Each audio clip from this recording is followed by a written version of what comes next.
Ya, kita kembali bersama dengan Ketua Umum PP Muhammadiyah, Pak Haidar Nasir. Pak Haidar, banyak sekali yang dilakukan oleh pemerintahan saat ini dalam hal menjaga kebinekaan, keberagaman, seperti itu. Belum lama ini, 1 minggu yang lalu ada Pekan Pancasila dan hingga pertengahan bulan Juni masih berlangsung, seperti itu. Pemerintah juga akhirnya memutuskan akan menindak tegas organisasi yang dianggap sudah mengarah pada radikalisme. Saya ingin minta tanggapan Anda terhadap 2 hal tadi, Pak. Muhammadiyah mendukung langkah pemerintah untuk menindak tegas secara hukum terhadap kelompok apapun yang bertentangan dengan Pancasila. Pemerintah perlu merumuskan secara pasti, ya. Tapi juga kita berharap dengan tim yang dibikin oleh pemerintah, dibentuk oleh pemerintah, merumuskan formula yang pas tentang bagaimana nilai-nilai itu ditanamkan, institusi apa yang mau digunakan, gitu kan. Kemudian prinsip-prinsip apa yang mau ditanamkan. Ini kan ada situasi ekstrim. Jadi dulu zaman Orde Baru, Pancasila gencar diindoktrinasi kan, tetapi kan kemudian menjadi semacam indoktrinasi yang parsial, gitu kan. Praktek ekonomi politik bertentangan dengan Pancasila. Nah, ada masa ketika kemudian kalau gitu Pancasila sudah tidak berguna lagi, ya. Lalu politik menjadi euforia. Nah, lalu kita ada keperluan setelah kita punya pengalaman.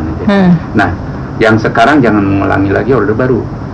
Jadi jangan mengulangi Orde Baru dengan melakukan indoktrinasi lagi. Nah, disinilah perlu formula.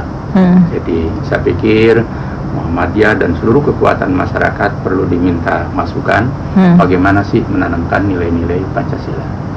Yang kedua, pendidikan itu mengajarkan kepada kita bahwa nilai yang paling sah dan lekat itu nilai keteladanan.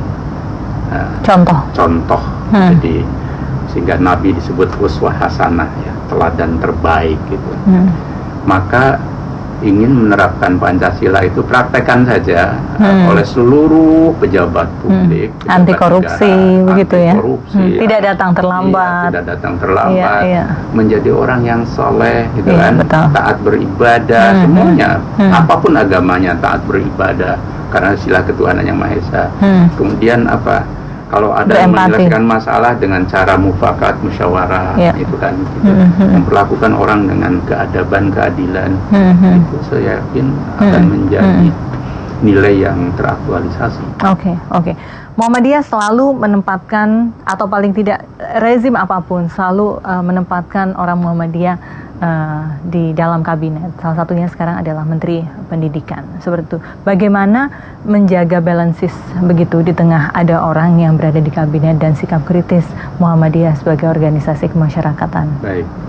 Muhammadiyah ini sudah berpengalaman, ya, selama 70 tahun, ya, berada dalam rezim yang berbeda-beda. Dan prinsip Muhammadiyah itu dalam kepribadiannya menyebutkan kita menerima pemerintahan yang sah berdasar Pancasila UUD 45 dan menjalankan jiwa dan cita-cita nasional. Karena itu Muhammadiyah tidak pernah memposisikan diri sebagai oposisi, gitu ya. Tetapi kalau ada hal-hal yang tidak pas dalam kehidupan berbangsa dan bernegara, kita memerankan apa disebut dakwah amar ma'ruf nahi munkar dengan cara Muhammadiyah. Cara Muhammadiyah itu pertama kita langsung ketemu pejabat, kita ketemu para pihak yang ingin kita beri masukan. Yang kedua, kalau kita memberi opini resmi, itu opini yang memang bisa juga menjadi rujukan buat orang dan tidak provokatif. Yang ketiga, ya kita memberi solusi sejauh kita bisa. Nah, dalam konteks ini kami tidak ada kendala dengan pemerintahan Pak Jokowi, bahkan dalam banyak hal kita bekerja sama. Kamilah satu-satunya ormas yang sejak awal gencar bersama beliau mengusung isu memecahkan kesenjangan sosial. Bahkan Pak Jokowi kemudian menawarkan beberapa program, bahkan sejak itu lalu muncul kebijakan yang disebut kebijakan ekonomi berkeadilan. Nah, dari sini tampak sekali bahwa kita tidak hanya mengkritik, tetapi kita juga menawarkan solusi. Lebih dari itu, juga kita ingin bangsa dan negara ini berada dalam koridor yang sesuai dengan cita-cita kebangsaan kita. Di mana sih letaknya? Dalam demokrasi sekarang, kita belum melakukan konsolidasi demokrasi yang sejalan dengan jiwa Pancasila. Misalkan kita menjadi sangat liberal sehingga udahlah, memang amandemen sudah terjadi, tapi bagaimana hubungan ketatanegaraan kita antar lembaga itu tidak mengalami kerancuan. Jadi banyak hal yang harus kita benahi. Nah, dalam konteks ini juga Muhammadiyah punya konsep-konsep mendasar yang kita berikan kepada pemerintah. Oke, Pak Haidar, bicara sedikit soal politik aliran yang menguat. Ada tendensi sekarang politik aliran itu menguat, di mana seseorang akan memilih pemimpinnya itu berdasarkan agama yang sama. Bagaimana Muhammadiyah melihat hal ini? Politik aliran ini gejala universal, mengglobal. Jadi Anda lihat di Timur Tengah dalam bentuk bahkan sesama Islam kan, lahir ISIS macam-macam. Kemudian Donald Trump itu sampai melakukan kebijakan anti imigrasi dan bahkan dia ingin bikin sikap membonsai itu ya, konstruksi imigran Muslim. Di Eropa juga begitu. Jadi, nah gejala ini memang meluas. Nah, ini muncul karena banyak hal.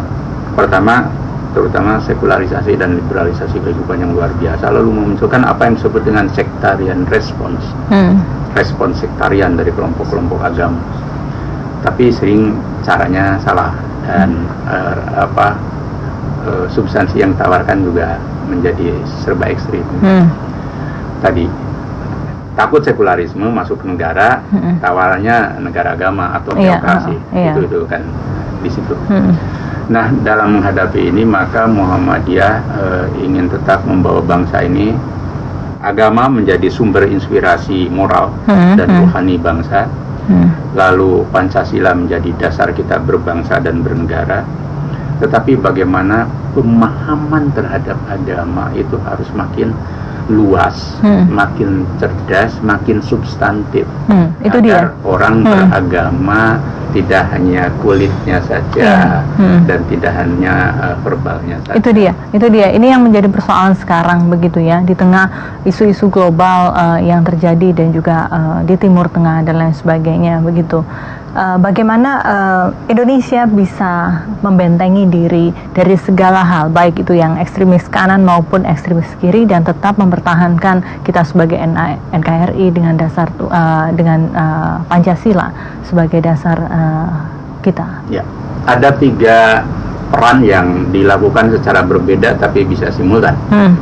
Satu, kekuatan agama seperti Muhammadiyah, juga dari agama lain, itu tidak boleh bosan untuk terus merawat, membina dan juga memberi pedoman, guidance buat umat beragamanya, agar mereka beragama secara benar. Tadi substantif, luas, toleran dan sebagainya. Sehingga agama itu menjadi dinut tanwir, menjadi agama pencerahan. Nah, yang kedua, kelompok-kelompok sosial kemasyarakatan pada umumnya itu harus menjadikan budaya sebagai kanopi sosial yang memberi kekayaan orang untuk membangun relasi-relasi sosial yang baik, yang yang tetap memelihara sopan santun, kemudian juga nalar komunal yang sehat. Ketika arus modernisasi itu kan melatih orang dan mendidik orang menjadi the modular man, kata Alvin Toffler, menjadi manusia robot gitu. Kayak dengan media sosial sekarang kan orang menjadi robot sebenarnya. Nah, yang ketiga ini negara harus membangun bangsa dan rakyat ini betul-betul menjadi makmur dan sejahtera gitu ya. Tidak ada ketimpangan dan kesenjangan. Karena ini rawan untuk masuknya paham-paham ekstrim. Jadi 3 peran ini kalau dijalankan, saya yakin kita melangkah ke depan dengan optimisme. Cuman jangan punya anggapan membangun bangsa negara itu instan. Iya, butuh proses, begitu ya.